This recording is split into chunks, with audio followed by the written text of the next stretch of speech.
Hello, my name is Marlies Nitschke and I'm happy to present you our work entitled as How many sensors are enough? Trajectory optimization using sparse inertial sensor sets. In movement analysis, we are interested in the motion itself, hence joint angles, but often, especially with respect to injuries, rehabilitations and ergonomics, we also want to obtain kinetic variables like joint moments and ground reaction forces. At the same time, it would be ideal to have a measurement system which is cheap, light-weighted and which can be used outside of the laboratory. Inertial sensors are the perfect choice for these requirements. However, it is not straightforward to obtain these variables of interest from inertial data. A variety of approaches exist for inertial motion capturing. Kalman filtering is probably the best known approach to fuse accelerometer and gyroscope signal for estimating sensor orientation. Inverse kinematics can be used to obtain kinematics from estimated sensor orientations. Joint moments can be obtained from inverse dynamics based on estimated joint kinematics and estimated ground reaction forces. Lastly, machine learning offers the possibility to directly map inertial data to biomechanical variables. All these approaches have their advantages. However, they also have some downsides. All analyze kinematics and kinetics separately, which might result in discrepancies between the motion and the acting forces. And some rely on error-prone integration of the inertial data. They do in general require a full sensor set, hence sensors on each body segment of interest. Trajectory optimization of a musculoskeletal model can overcome these drawbacks. It estimates kinematics in kinetics in a single optimization and returns dynamic, consistent solutions following multi-body and muscle dynamics. In previous work, we showed that 2D walking and running can be reconstructed accurately by tracking accelerometer and gyroscope signals. Thus, no integration was required. We used a full sensor setup with 7 sensors, where every segment of the lower body was equipped with a sensor. However, a sparse sensor placement would simplify measurements and increase mobility. We investigated, therefore, the following research question.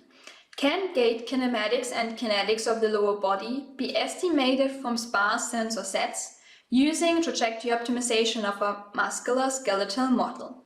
Or short, how many sensors are enough? The principle of tracking inertial data with trajectory optimization is straightforward. At one hand, we have the measured data from the inertial sensors. At the other hand, we have the simulated inertial data of virtual sensors we placed on a musculoskeletal model.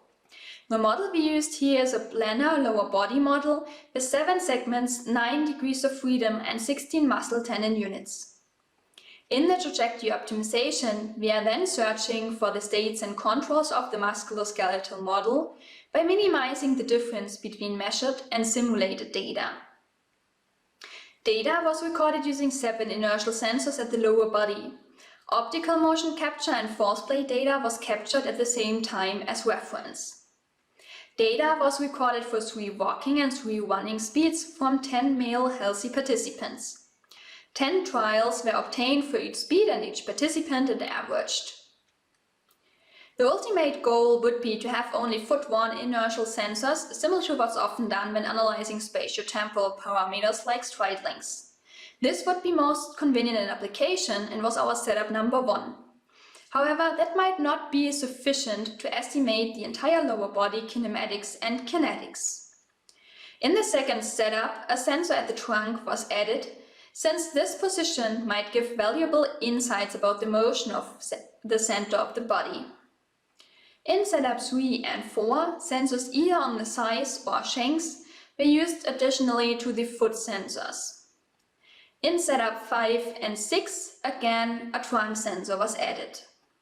In setup 7, a full sensor set, hence sensors at all segments were used for comparison.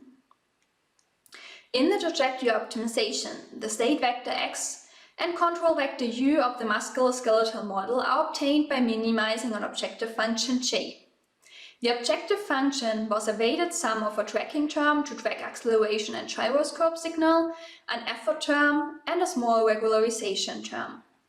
In the objective, we ensured dynamic equilibrium, furthermore states and controls were limited, and periodicity was constrained. We solved the trajectory optimization with direct collocation and EPOpt. The animations are showing the resulting kinematics of every setup for one exemplarily walking, speed and participant.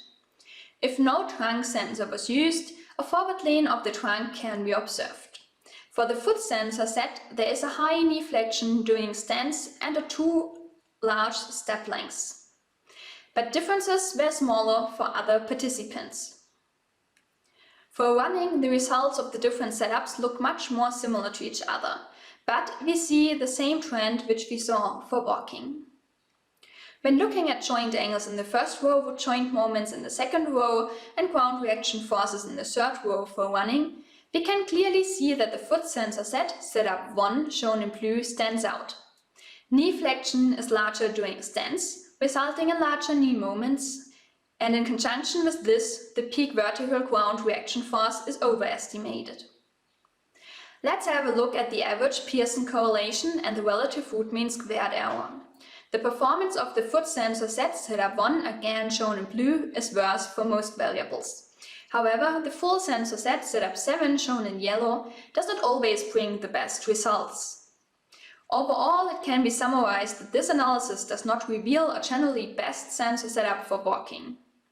For running, Pearson correlations are generally higher. Furthermore, the foot sensor is closer to the other sensor setups. Hence, it is definitely an option to use only the foot sensor set. There are some limitations in the presented analysis. Weights of the objective terms were not adjusted to the single setups, but were used from previous work. Adjusting the weights could further improve the results. The data was collected in a controlled lab condition to be able to capture at the same time optical motion capture data as reference. And so far, it was only evaluated with healthy participants. In summary, all sensor sets are suitable to reconstruct lower body kinematics and kinetics. Also, the setup with only foot-worn inertial sensors is promising. It shows strong correlations for walking except for the knee moment, and strong to excellent correlations for running. Adding the trunk sensor already improved the results considerably. Overall, it can be added that the setup has to be chosen depending on the application. This work was supported by the Deutsche Forschungsgemeinschaft through the Collaborative Research Center EmpkinS. Thank you.